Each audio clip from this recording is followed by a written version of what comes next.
और एक निवेदन आप सबसे करूंगा, जिसके घर में क्लेश ज्यादा मचता हो, बहुत ज्यादा क्लेश मच रहा हो, बहुत ज्यादा झगड़े होते हो, बहुत ज्यादा, तो महाराज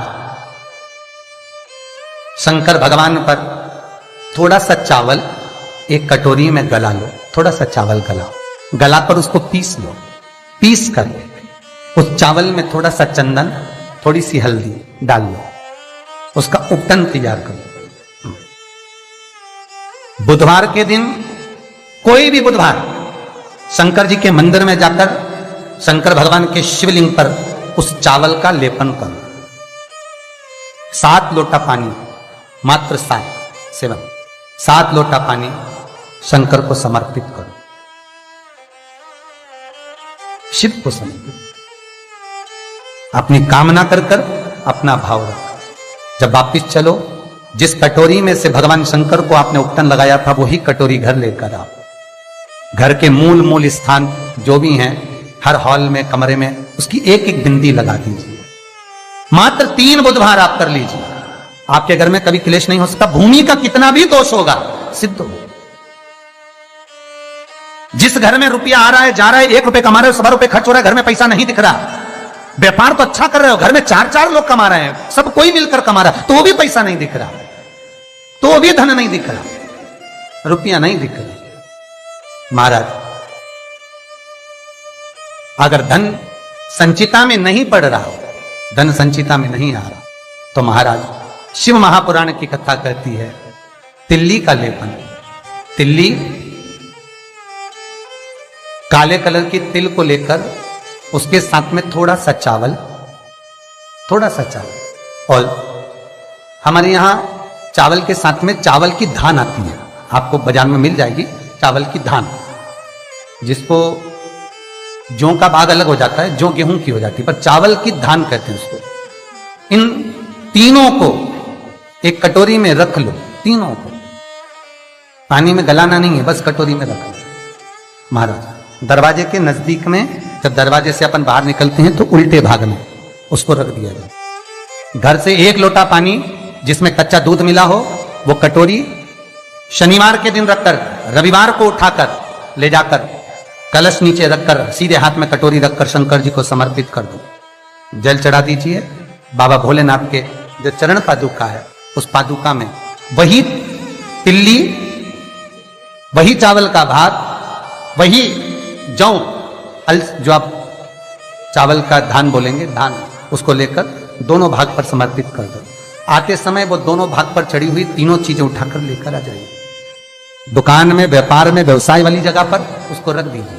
कभी जिंदगी में संपदा कम नहीं होगी, संपदा बढ़ेगी। 3 रविवार आपको करना है सुख की प्राप्ति के लिए, ये भूमि के दोष को मिटाने के लिए। आपको कथा में पहले भी कहा था, 12 नक्षत्र, समय, घड़ी, पल, दिन, ये जितने भी बनाए हैं मेरे महादेव ने बनाए, मेरे शंकर ने निर्मित किए। एक एक पल, एक एक घड़ी, एक एक क्षण शिव बनाता। 4 महीने चतुर्मास के भगवान विष्णु देव सोनी एकादशी पर जब सोने जाते हैं, तो भगवान शंकर को बुलाकर कहते हैं, ये 4 महीने जितना दान, पुण्य, सत्कर्म, संकीर्तन, भजन, कीर्तन जो होगा शंकर, ये मैं नहीं करा सकता, तुम करा सकते। इसलिए चतुर्मास की शुरुआत ही श्रावण से, इसलिए चतुर्मास की शुरुआत ही श्रावण से है। शंकर कहते हैं, पहले जल में चढ़वाता हूं, पहले मैं भजन करवाता हूं, स्मरण करवाता हूं, कीर्तन करवाता हूं, जितना भजन, दान, पुण्य, स्मरण, नाम, कीर्तन जो होगा चतुर्मास के अंतर्गत, वो सब देवभाग को प्राप्त होगा। पितरों को, पूर्वजों को आहूत करो, दान करो, पुण्य करो, सत्कर्म करो, चाहे गौ माता को दो, चाहे बहन बेटी को दो, चाहे किसी भिक्षुक को कुछ दो। उस समय तुम्हारे चेहरे पर सल नहीं होना चाहिए, उस समय तुम्हारे चेहरे पर, तुम्हारी नैनों में अश्रु नहीं होना चाहिए, उस समय तुम्हारे चेहरे पर प्रसन्नता होना चाहिए। घर पर बहन बेटी आ जाए और बहन बेटी राखी बांधने आई, बहन बेटी तीज त्योहार पर आई और तुमने एक साड़ी दी या 500 रुपए दिए या 1000 रुपए दिए या 2000 रुपए दिए और भाभी का मुंह भगोने जैसा हो गया, चेहरा उतरा हुआ। भाई राखी बंधवाने बैठा तो पहले जेब में अंदर से जाकर पत्नी से पूछकर आया, इसको 500 देना है कि 300 देना है। राखी बंधवाने से पहले, पाटे पर बैठने से पहले, आसन पर बैठने से पहले सोफे पर बैठने से पहले जब भाई राखी बंधवाने बैठता है तो पहले अंदर जाकर अपनी धर्मपत्नी से पूछता कितना देना है। क्यों भैया, कमा तू रहा है, ला तू रहा है, तो फिर धर्मपत्नी से क्यों पूछा कि कितना देना है? पत्नी को यह कहना था आज मेरा मन है, बहन साल भर से नहीं आई, कुछ तो लॉकडाउन में 4 महीने से फोन तक पे बात ही बात होती रही, आई नहीं, 1 साल हो गया, मेरा मन कर रहा है आज मेरी बहन को मैं 2000 रुपए दे दूं, साड़ी के भी हो जाएंगे, चूड़ी के भी हो जाएंगे और देना हो जाएगा, आज मेरा मन कर रहा है। तुम्हें बोलना चाहिए, तुम्हें बताना चाहिए। और अगर पत्नी को कहे पति कि तुम 2000 रुपए दे रहे हो तो धर्म पत्नी का फर्ज है, धर्म पत्नी का फर्ज है, क्योंकि तुम भी किसी की बहन हो, तुम भी किसी की बेटी हो, तुम्हारा फर्ज है कि तुम अपने पति को कहो सुनो 2100 दो, मना नहीं है, 500 रुपए अलग से चूड़ी के दे दो, 500 रुपए अलग से बहन बेटी आई है तो गाड़ी का किराया दे दो। ये जब धर्म पत्नी अपने पति को कहेगी, पति के चेहरे पर प्रसन्नता होगी। मुझे उम्मीद है आज आप अपनी ननद को दे रहे हो तो आप जब अपने मायके जाओगे तो आपकी भी भाभी इतना ही सम्मान देगी। क्यों?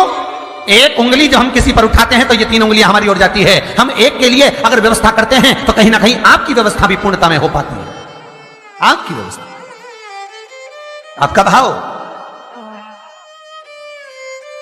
आपका आनंद, आप किसी के लिए अगर समर्पित हो रहे हो, आप किसी के लिए समर्पण कर रहे हो, आप किसी के लिए अग्रण्य हो रहे हो तो वहां से पूर्णता का अग्रण्य का भाव तुमको भी प्राप्त होगा।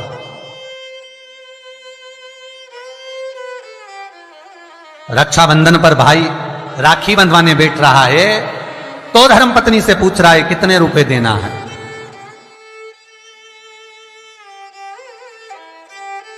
प्राण छूटने के बाद भगवान विष्णु लक्ष्मी से पूछे बता इसको नरक भेजू कि स्वर्ग? अरे बोलो तो रे भाई, भगवान विष्णु अगर अपनी पत्नी से राय ले तो, भोलेनाथ देने से पहले पार्वती से राय ले तो, इंद्र कार्य संभालने से पहले इंद्राणी से राय ले तो, ब्रह्मा ब्रह्माणी से राय ले तो, नहीं नहीं। अगर यमराज अपनी धर्मपत्नी दक्षिण से पूछे, ए दक्षिणा तू बता कि ये जो मरा है इसको मैं स्वर्ग भेजूं कि नरक? तो सबसे ज्यादा अगर दक्षिणा देवी बोलेगी तो एक ही बात बोलेगी यमराज की पत्नी, एक काम करिए इसको नरक भेज दो। क्यों? क्योंकि ये कभी दक्षिण मुख कर कोई काम ही नहीं करा। बोलो, दक्षिण मुख करके कौन कार्य करता है? दक्षिण मुख करके कौन पूजन करता है? दक्षिण मुख करके कौन स्मरण करता है? दक्षिण मुख करके कौन सेवा करता है? तो दक्षिणा को तो क्रोध आना चाहिए कि ये कभी मेरी ओर मुंह करके कभी भजन नहीं करा, इसने कभी मेरी ओर मुंह कर मेरे को देखा तक नहीं, कभी मेरी ओर मुख नहीं करा। तो दक्षिणा देवी तो क्रोध में आकर बोल देगी इसको नरक भेज दो। पर यमराज जब मृत्यु का दंड देता है, यमराज जब प्राणों को हरता है, अपनी पत्नी से नहीं पूछता, भगवान विष्णु लक्ष्मी से नहीं पूछते कि इसको क्या देना है, ब्रह्मा ब्रह्माणी से नहीं पूछते कि इसको क्या देना है, इंद्र इंद्राणी से नहीं पूछते कि क्या देना है, शंकर पार्वती से नहीं पूछते कि क्या देना है। तब केवल उनकी विचार धारणा, केवल वही देखा जाता है कि उसका भाव कितना, उसके भाव की सिद्धता कितनी।